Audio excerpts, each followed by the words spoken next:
WXII 12 News at 8 on the Triad CW starts now. Removing Russian banks from SWIFT. I'm Christopher Salas in Washington with the dramatic new sanctions designed to cripple Russia's economy. Businesses cutting ties and funding to Russia. Social media companies claim the country is spreading misinformation and propaganda. The latest platforms distancing themselves from the country. And here at home, a car hit by a train in Thomasville overnight. We have the latest details in that investigation coming up. 8:01 here on your Sunday morning. Thank you so much for joining us here on the Triad CW. I'm Jackie Pascal here with Dave Aiken on a rainy Sunday morning. Dave, I just took a peek outside to get exactly a feel for what's going on out there. And? Miserable. That doesn't look nice at all. Yeah, I know the clouds are out there. It's kind of a gloomy morning across the region. I'm glad everyone gets to stay at home, watch us in the comfort of their own homes. Some folks have seen kind of some waves of rain. Yeah. You know, it's light for 1 minute, some sprinkles, and it picks up a little bit more, some moderate rains. And there's even a few heavy batches out there. We'll show those to you on the radar right now, and you can see, well, all of the Piedmont, the foothills, and back up into the mountains, we've got precipitation. Even some of the mountain communities have a little bit of mixed precipitation, and a little bit up over south side Virginia this morning too, but you can see some of the lighter blues and then some more in the darker tone of blues on here where the rain's coming down a little heavier. And if we go up into areas of eastern Rockingham County, in and around Reedsville, pushing just south of Yanceyville into Caswell County, some heavier rains there. A little mixed precip possible up around Martinsville and Stewart, Virginia at this hour. That's the northern edge of this. Most of the rain is over the Carolinas this morning. And then back out to the west, you can see some heavier rains along the I-40 corridor up around Hickory and Morganton. The back edge of this rain is now pushing into areas of eastern Tennessee at this hour, so that's good. We'll see this rain kind of come to an end as we go on into later this afternoon. Temperatures are chilly out there, but not detrimental. We're in the low 40s, a few upper 30s over Martinsville and Reedsville at this hour. They're right around the freezing mark up in the mountains, 31 Sparta, 33 at Jefferson at this hour. Today's planner, we're not going to warm up a whole lot. We'll hold in the 40s a good portion of the day. The showers will end later this afternoon. You might see some brief clearing. We'll see how the clouds pull away later on this afternoon before the sun goes down a little bit, but not enough sunshine out there to get our temperatures up out of the 40s the way it looks as we get on into this afternoon. There is a warm up on the way. It's coming this week as we head on in towards March this week. The details on that in just a little bit.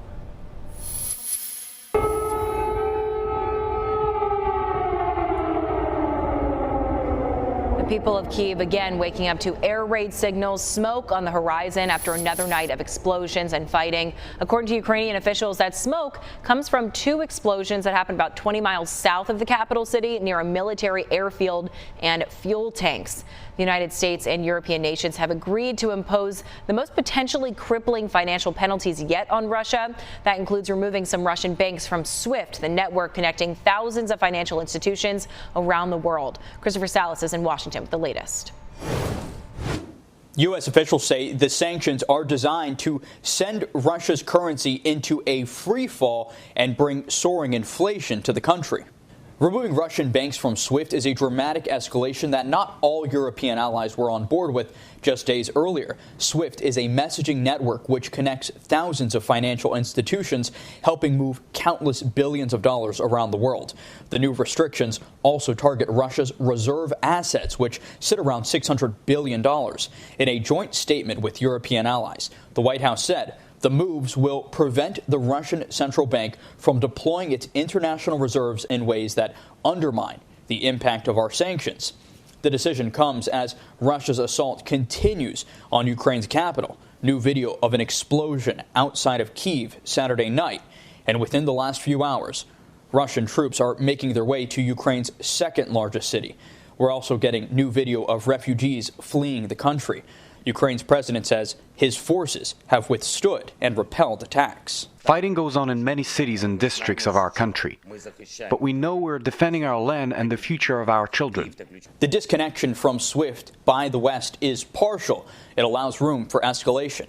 In Washington, I'm Christopher Salas. And as far as peace talks go, the Kremlin said that a Russian delegation arrived in Belarus for talks with Ukrainian officials. They say they're waiting for them, but Ukraine's president suggested alternative venues, and he says he will not accept Russia's selection of Belarus as the country aided with the invasion. Delta Airlines is suspending its partnership with a Russian airline. Before, Delta and Aeroflot customers could book flights on each other's airlines to complete their travel plans. Delta says it does not fly to Ukraine or Russia. This announcement comes after Britain also banned Aeroflot from flying into its country. YouTube is stopping a number of Russian channels from monetizing their content. YouTube announced that decision one day after Meta, Facebook's parent company, blocked Russian state media from running ads and making revenue on Facebook. Russia's Ministry of Communications says this is unlawful censorship. Meantime, YouTube is restricting access to channels like Russia's RT, Russia 24, and TASS. Many Ukrainians call all of those propaganda. YouTube also removed thousands of videos that engaged in coordinated misinformation campaigns, saying they violated their policies. 8:06, closer to home and new overnight. A man is in the hospital after being shot at a nightclub in Greensboro. Police were called just after 3 o'clock this morning to Southside Johnny's. That's on West Market Street. The victim was taken to the hospital. We're told his injuries are not life-threatening. No word on any suspects, though. The investigation is ongoing, so stick with us here on air or head online to WXIA12.com for the latest updates on this as we get more information. A section of I-40 North is back open this morning after a multi-vehicle crash last night that happened on the eastbound side in Greensboro near Freeman Mill Road. Closed all of the lanes on that side of the highway. We're told some people were injured in those crashes. We have not gotten an update on their conditions, though, since that road reopened.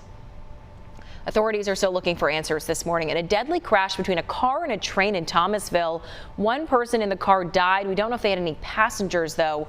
What we do know is that police say this happened right after 8 o'clock last night, this crash near the intersection of Blair Street and Liberty Drive, and the investigation is ongoing. Waiting to hear some word back from them on details. We don't expect a few road closures in Winston-Salem this week thanks to the sewer rehabilitation project. So looking ahead to the work week starting tomorrow from 9 a.m. to 4 in the afternoon, Elizabeth Avenue between Melrose and Magnolia Streets will have lane closures. They are from Fleet Street past Brookwood Court toward the dead end, and the work is expected to be complete by Friday. Thomasville Road also between Clemensville and North Frontage Roads will be completely closed starting at 8 tomorrow morning. That goes until 6 p.m. every day this week. And over in Greensboro, starting tomorrow morning as well, plan to take a different route if you are on Chapman Street. It will be closed between Spring Garden Street and Westgate City Boulevard from 7 in the morning until 5:30 p.m. Again, every day this week through Friday.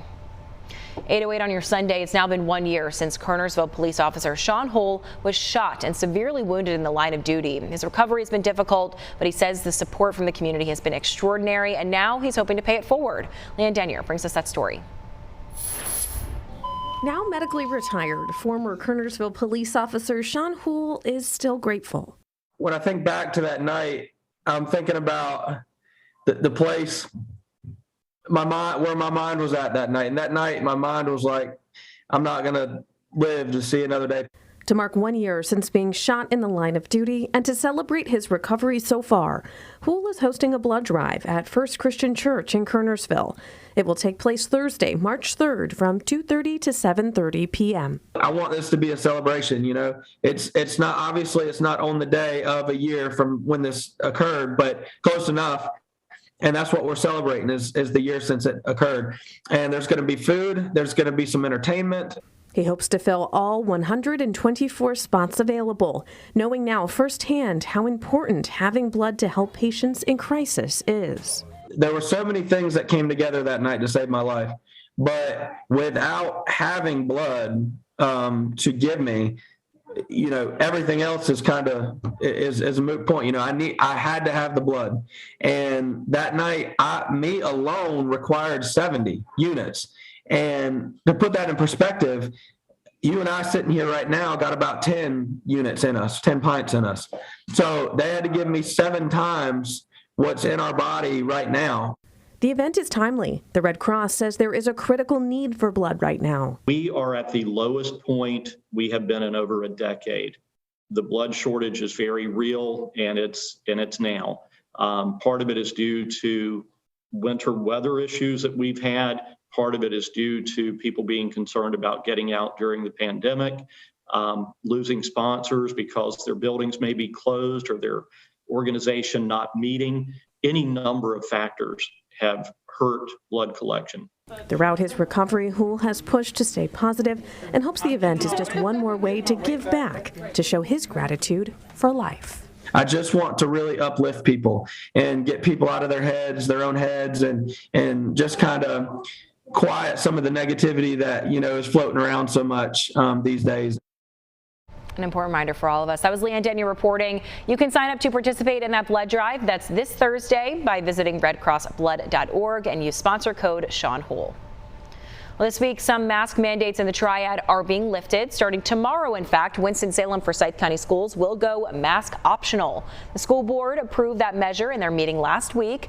On Tuesday, the city of Winston-Salem will lift its indoor mask mandate as well. And then that evening, Tuesday night, Lexington City Schools will discuss its mask policy in their regular monthly meeting. That is set for 5:30 p.m. in the Lexington Senior High School on Penry Street.